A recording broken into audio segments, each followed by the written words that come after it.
Hello everyone. अगर आप भी 2 दिन की ट्रिप प्लान कर रहे हैं लखनऊ टू काठगोदाम यानी कि नैनीताल, तो चलिए मैं बताती हूँ कि आप अपनी आइटिनरीज़ को कैसे सेट कर सकते हैं। सबसे पहले रात की हमने ट्रेन ली थी जो कि हमें मॉर्निंग में ही काठगोदाम पहुँचा देती है, तो आप भी ऐसी कोई ओवरनाइट जर्नी वाली ट्रेन ले सकते हैं। और उसके बाद में आराम से सोते हुए जाइए, रिलैक्स कर लीजिए जितना भी बॉडी को करना है, क्योंकि थोड़ा सा पहाड़ों पे जब भी आपकी गाड़ी घूमती है तो फिर थोड़ा सा मोशन सिकनेस वगैरह होता है। तो अगर आपकी बॉडी प्रॉपर रेस्ट अप होगी तो आपको इस चीज़ से थोड़ी सी प्रॉब्लम कम होगी। तो हमने सुबह में मॉर्निंग में इन्जॉय की कॉफ़ी, फिर देखा सनराइज़ ट्रेन से ही। और फिर हम लोग बहुत जल्दी, ये ट्रेन लगभग हमें 7:50 पे हमें उसने काठगोदाम रेलवे स्टेशन पे पहुंचा दिया था। और काठगोदाम रेलवे स्टेशन पे पहुंचने के बाद हमारा प्लान था कि हम जाएंगे जागेश्वर, और हम फटाफट से वहाँ पे गए। और आसपास का आप कोई भी होटल थोड़ी देर के लिए ले लीजिए, 1 घंटे के लिए, जहाँ पे आप बता दीजिए कि हमें सिर्फ रेस्ट अप होना है, चेंज करना है। हमने नहाया धोया, ब्रेकफास्ट किया और फिर हम निकल गए अपने रास्ते पे, जहाँ पे हमने पहले से ही अपनी टैक्सी कैब बुक कर रखी थी।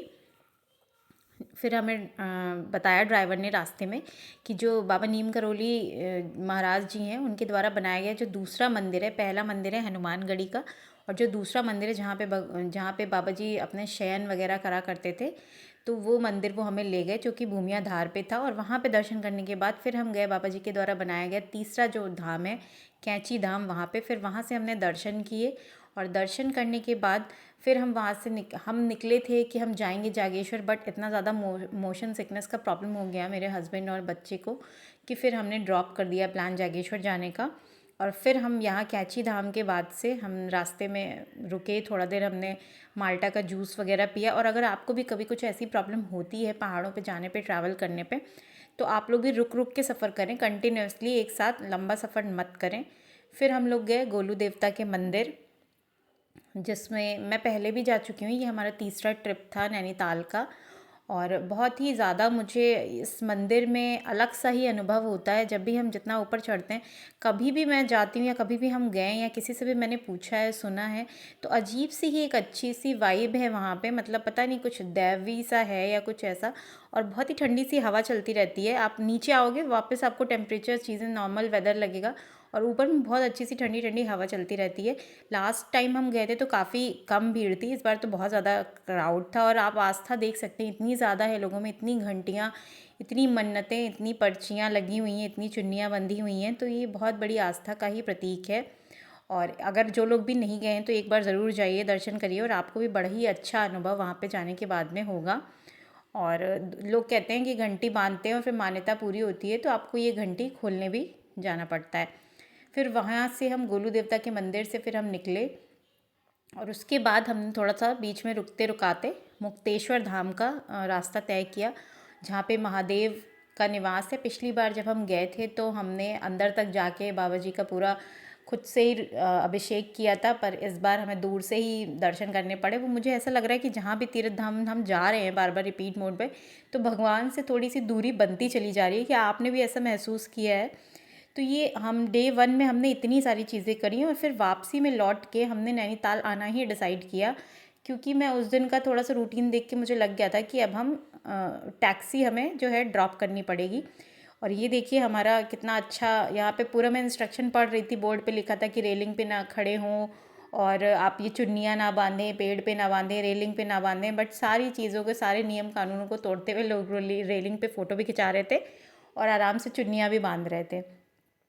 और बाकी तो एक चीज़ लिखी थी जो सबको पता है कि शिव जी के मंदिर की परिक्रमा पूर्ण नहीं करनी चाहिए।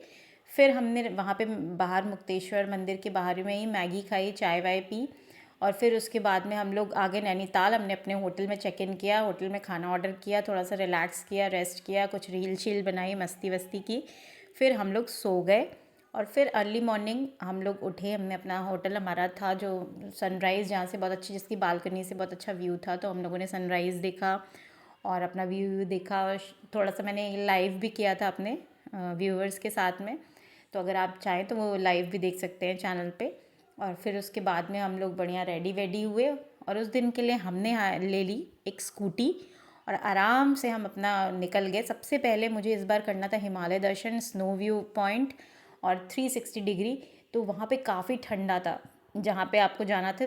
तो आप जब भी स्नो व्यू पॉइंट पे जाइए, वहाँ का रास्ता भी थोड़ा सा काफ़ी एकदम खड़ी स्लाइड और ऐसे है, तो आप प्रिपेयर होके जाइए और थोड़े एक्स्ट्रा कपड़े पहन के जाइए। नैनीताल के टेम्परेचर से, नॉर्मल नैनीताल से आपको वहाँ पे थोड़ा ज़्यादा ठंडा लगेगा। और बहुत ही खूबसूरत व्यू था हिमालय दर्शन का, जो वहाँ पे टावर है उससे। और आगे और भी जो लोग आप करना चाहते हैं ना एक्टिविटीज़ वगैरह, तो आप वहाँ से थोड़ा और आगे जाएंगे तो आप वहाँ पे एक्टिविटीज़ वगैरह भी कर सकते हैं। वहाँ गर्मा गर्म हमने खाए आलू के पराठे, वेज मोमोज़ और मैगी और चाय।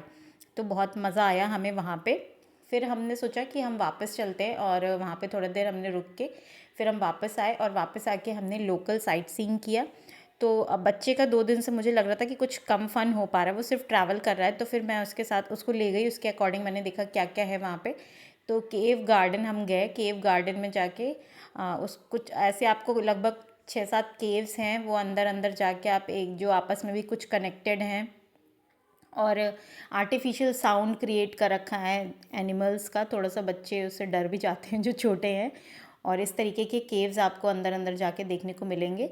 तो अगर आप इंटरेस्टेड हैं तो अंदर तक जाइए, देखिए। नहीं इंटरेस्टेड हैं तो आप नॉर्मल बाहर आ सकते हैं। और फिर उसके बाद में थोड़े से झूले वगैरह थे, राइड्स वगैरह, जो बच्चे ने इन्जॉय किया। फिर वहाँ से कैसा कैसा क्या व्यू था वो मैंने देखा, थोड़ा सा बहुत फ़ोटोज़ क्लिक की। और फिर वहाँ पे एक छोटा सा था, मतलब रोप साइकिलिंग करने का, तो वो हम लोगों ने किया। और बाकी अगर आप एक्टिविटीज़ सच में करना चाहते हैं और इन्जॉय करना चाहते हैं एक्टिविटीज़, तो आप जाइए नकुचिया ताल। और नकुचिया ताल पे आपको ज़्यादातर एक्टिविटीज़ करने को मिलेंगी, और वहाँ पे बहुत सारी एक्टिविटीज़ हैं अवेलेबल। आप वहाँ पे बहुत आराम से कर सकते हैं, पैराग्लाइडिंग भी मिल जाएगा आपको। फिर हम उसके बाद में गए नैना देवी टेम्पल। नैना देवी मंदिर में हमने दर्शन किए, फिर थोड़ा बहुत अपना कॉर्न वगैरह एंजॉय किया। फिर उसके बाद हमने की बोटिंग।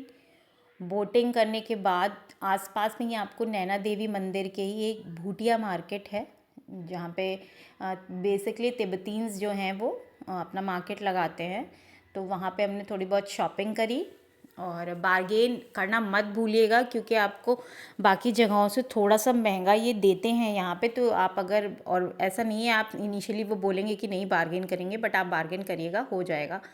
बट और दूसरा, फिर हमने मुझे में बहुत मन था कुमाऊनी फूड खाने का, तो फिर मैंने पता किया लोगों से, तो उन्होंने बताया कि मल्ली ताल में जो मार्केट है, बड़ा बाज़ार, वहाँ पे आपको अनुपम रेस्टोरेंट और शिवा रेस्टोरेंट जो है, वहाँ पे आपको कुमाऊनी थाली मिल जाएगी। हमने शिवा में ही खाया। बाकी अनुपम का भी हमने सुना था, बट हमने शिवा की ट्राई की और उनकी अच्छी थी कुमाऊनी थाली। बट उसके अलावा चाइनीज़ वगैरह मुझे नहीं अच्छा लगा, तो आप देख लीजिएगा। बट ये कुमाऊनी थाली के लिए बेस्ट था। और मार्केट का भी जो मैंने वहाँ पे देखा, तो जो हमारी जो भूटिया मार्केट थी उससे सस्ता मार्केट था यहाँ पे, जो बड़ा बाज़ार मल्ली ताल में। बट हमें नॉलेज नहीं थी, तो लैक ऑफ नॉलेज, हमने ऑलरेडी वहाँ पे शॉपिंग कर ली थी। बट ये अच्छा था। फिर हम होटल आए, हमने रेस्ट वेस्ट किया थोड़ा सा, फिर हम गए बाद में माल रोड घूमने। और वहाँ पे भी आपको इस तरीके का सब सामान मिलेगा, वुड का और बेसिक और थोड़ी चीज़ें। और आप आराम से, क्योंकि मार्केट 8 बजे के बाद आप जाइए, निकलिए आराम से, तो थोड़ा ये सब आपका ट्रैफिक जो होता है ना वो भी बंद हो जाता है। तो आप आराम से वॉक कर सकते हैं, मस्त एंजॉय कर सकते हैं। नैना जो नैनी लेक है आपका, आप उसका व्यू ले सकते हैं आराम से, नाइट व्यू, और बहुत ही अच्छा लगता है। फिर वापस में हम उधर से आते हुए डिनर करते हुए आए, फिर अपने होटल में आए, रेस्ट किया। फिर नेक्स्ट डे मॉर्निंग में उठे, और उस दिन हमारी वापसी की ट्रेन थी।